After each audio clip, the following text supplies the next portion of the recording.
What's up, everybody? My name is Adam Palmer. This is Daily Nonsense. On today's show, we're going to be talking about the end of the baseball season, a new marketplace that has come into the news, and some info about Bowman Chrome U. If you like this video, make sure you hit the like button. If you're a new viewer, make sure you hit subscribe so you don't miss any future Daily Nonsense content. Let's get into it.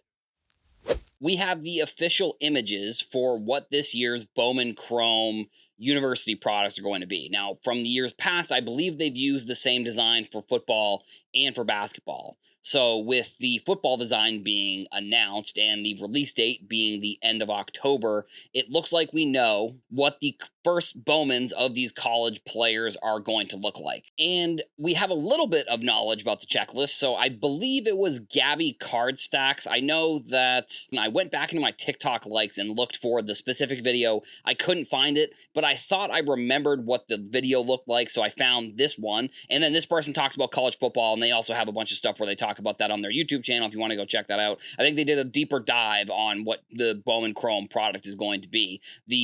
So I think they're adding a parallel. I think they're adding like a magenta parallel to 250 maybe, or there was some number, they went into it a little bit more. But the checklist is going to include all of the players that are getting their Bowman Now cards throughout the year, which in my head I was like, oh, that's good. It seems like it should be pretty obvious. But obviously, if you are seeing a player getting a Topps Now card throughout the college football season, those are the players that we can 100% guarantee are going to be in the checklist for this upcoming product in October. I am a big fan of the Bowman college products that Topps has come out with.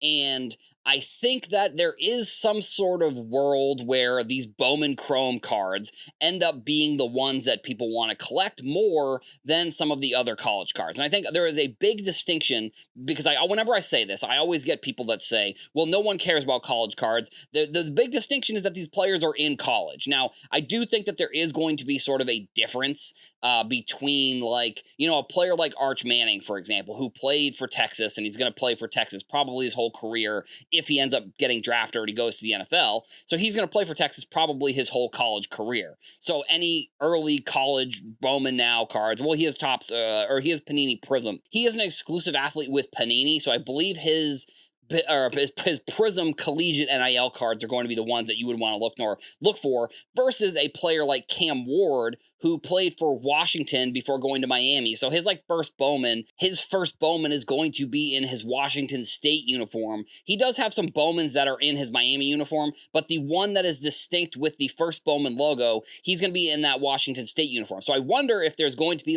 the difference between when a Bowman player for baseball plays for a bunch of different teams before he makes it to the majors, and for Pete Crow Armstrong, for example, he's in his Mets jersey, or I think Fernando Tatis is in a different jersey for his Bowman Chrome card. So I wonder if there's going to be a distinction there, as I think what we're going to see is the industry start to accept these first Bowman cards as more desirable than what we've seen in the past with college cards for football and basketball. We have now officially moved into playoff time for baseball, and in what was a day's worth of time, the MVP race in the MLB shifted completely, which I don't think you can even bet on it now. I think they're probably going to announce it, I guess, in the next few days, probably. But the AL race between Cal Raleigh and Aaron Judge, when I was doing a video, I recorded it last Sunday and it came out on Monday.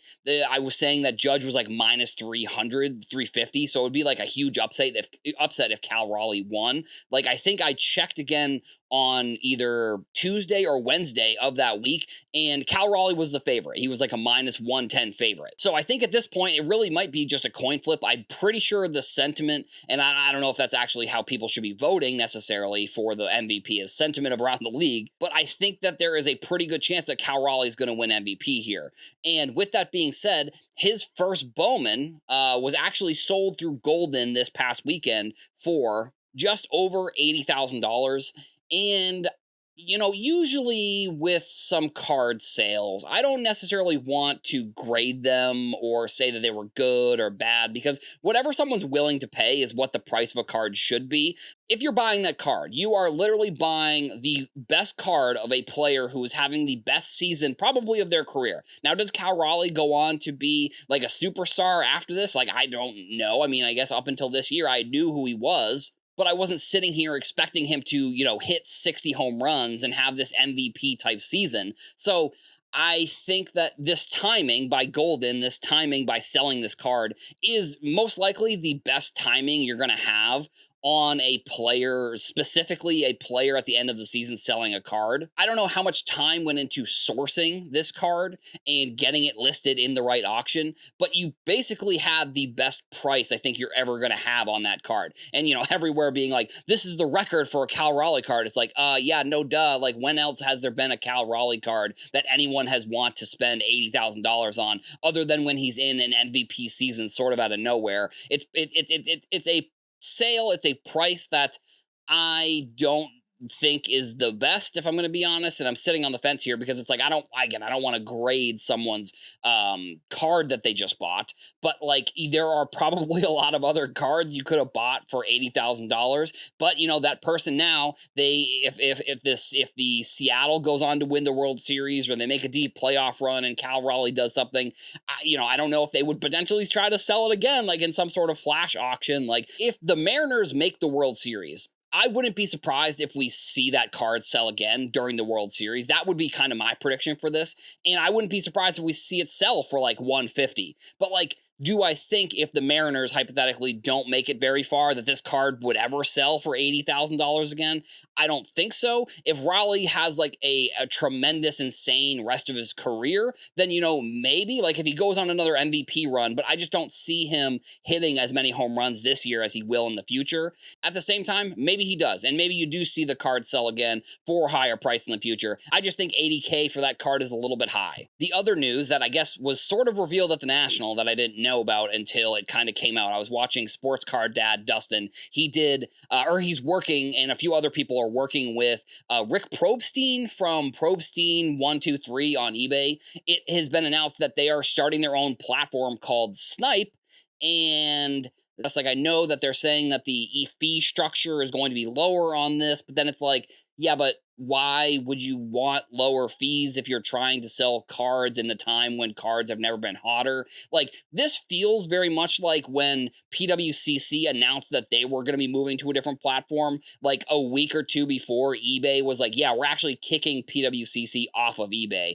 I don't know if eBay would kick off Probstein123, but like, I have thought since PWCC got kicked off that this was only a matter of time for something like Probstein to happen, because there is issues with their cards. Now, granted, I'm not going to sit here and say that they're the ones causing these issues. And for some people that want to buy those cards from Probstein, now you're going to be moving over to a platform that is 100% regulated by Probstein. There are no guardrails by eBay. There's no anything that you're going to have like that you will have any type of protection from eBay. Obviously, I think they probably will have some stuff, but I just don't know.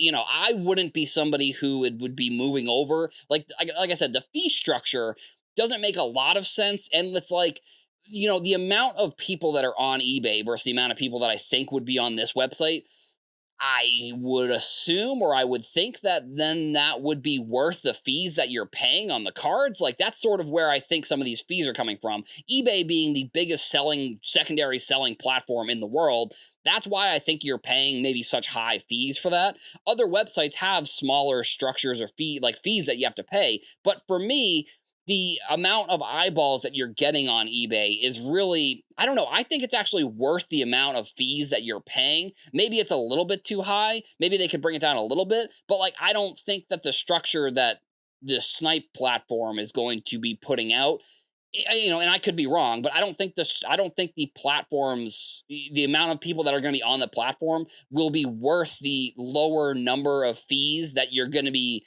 potentially selling your cards and getting as a seller on the platform versus eBay. That's all we've got for the show today. Make sure you leave a comment. Let us know what you thought about today's topics. Also, make sure to come back here to the Sports Card Nonsense YouTube channel every day for more daily nonsense. Thank you all for watching, and I'll see you in the next one.